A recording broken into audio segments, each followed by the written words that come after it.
মমতা বন্দ্যোপাধ্যায় সরকারের নতুন চমক।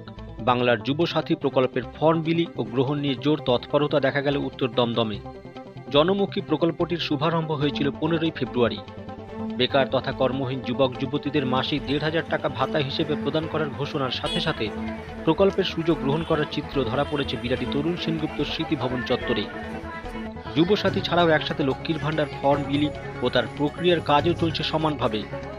আগামী 26শে ফেব্রুয়ারি পর্যন্ত যুবসাথীর ফর্ম গ্রহণ করার প্রাথমিক সময়সীমা ধার্য করা হয়েছে।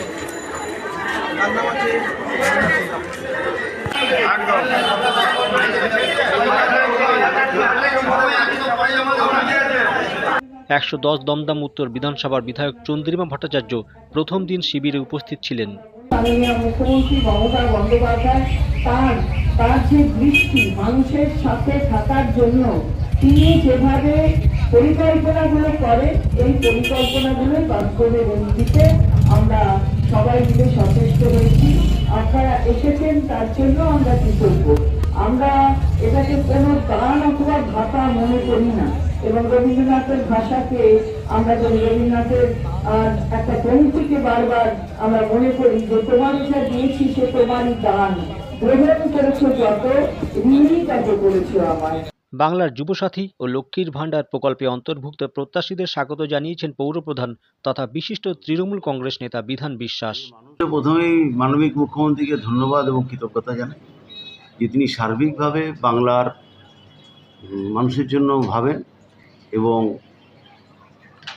যে আজকে এই যে যুবসাথী যে প্রকল্পর মাধ্যমে আজকে সারা বাংলা জুড়ে আপনারা দেখছেন এবং আপনাদের চ্যানেলের মাধ্যমেও মানুষ দেখতে পাচ্ছে যে মানুষ কিভাবে তারা এটাকে গ্রহণ করছে। আজকে অনেকে অনেক কথা বলছে, কিন্তু মাননীয় মুখ্যমন্ত্রী তিনি আছেন বলে বাংলায় এই ধরনের প্রকল্প আজকে চালু আছে, যেটা শুধু ভোট সামনে বলে তাই নয়, বরাবরই আমরা দেখেছি 21 সালেও নির্বাচনের আগে লক্ষ্মীর ভাণ্ডারের কথা বলা হয়েছিল, কিন্তু লক্ষ্মীর ভাণ্ডার লোকে পাচ্ছে এবং আবারও বাড়তি 500 টাকা করে পাচ্ছে। নাম্বার করা যাচ্ছে সেরকমভাবে আসুন। গরমের হাত থেকে সুরাহা দিতে তরুণ সেনগুপ্ত স্মৃতি ভবনের অডিটোরিয়ামে যুবক যুবতীদের জন্য বসার ব্যবস্থা করা হয়েছে। সেখানেই ফর্মের তথ্য যাচাই ও জমা নেওয়ার প্রক্রিয়ায় যুক্ত হয়েছেন কর্মীরা। আসতে বললাম, একটা তো সই করে দিয়েছিলেন। জনপ্রিয় লক্ষ্মীর ভাণ্ডারের মতো যুবসাথী প্রকল্প নতুন দিগন্ত দেখাবে বলে মতামত ব্যক্ত করেন চেয়ারম্যান ইন কাউন্সিলের সদস্য সৌমেন দত্ত। আমি কালকে রাত্রেও আমি সোশ্যাল মিডিয়ায় জানিয়েছি যে দেখুন, সমালোচনা অনেক হতে পারে। আমি একটা কথা বলি, আজকে একটা ফর্ম ফিল আপ করতে গেলেও 500 থেকে 600 টাকা খরচ। এমন ফর্ম আছে যে ফর্মগুলো ফিল আপ করতে পরীক্ষা দিতে গেলে 700-800 টাকা খরচ। বাড়িতে চাইতে অসুবিধা আছে, বিতর্ক আছে।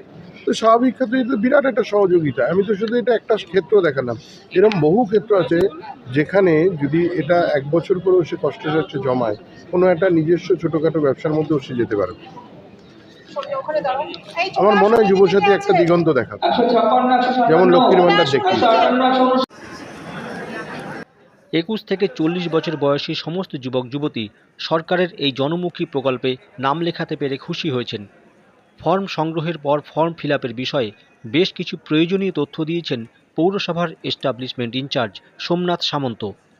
আবেদনকারী হিসাবে 21 বছর বয়স থেকে 1/4/2026 এই সনে যাদের 21 বছর হয়েছে, সেই বয়স থেকে 40 বছর বয়স পর্যন্ত যে কোনো যুবক এবং যুবতী যারা সরকারের থেকে অন্য কোনো প্রকল্পে সুবিধা পায় না, তারা এটার বিষয়ে আবেদন করতে পারবে। ফর্মের সাথে 1 কপি ছবি দিতে হচ্ছে এবং ছবিটা অ্যাটাচমেন্ট করে দিতে হচ্ছে, সেলফ অ্যাটাচড, এবং যে ডকুমেন্টসগুলো তারা প্রদান করছেন সেই ডকুমেন্টসের মধ্যেও আমরা সেলফ অ্যাটাচড করার কথা বলছি।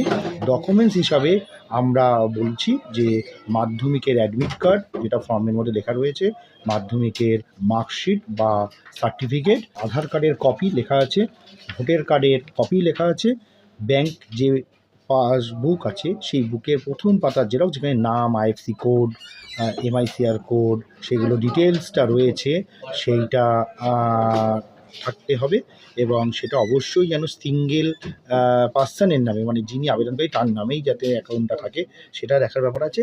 এবং যারা শিডিউল কাস্ট, শিডিউল ট্রাইব এবং আদার ব্যাকওয়ার্ড ক্লাসের মধ্যে রয়েছেন তাদের ক্ষেত্রে দাঁড়িয়ে তারাও অবশ্যই তাদের কাস্ট সার্টিফিকেটের ফটোকপি যেন তারা এর সাথে যুক্ত করে। PM Star 24-এ পিন্টু মাইতির রিপোর্ট, বিরাটি।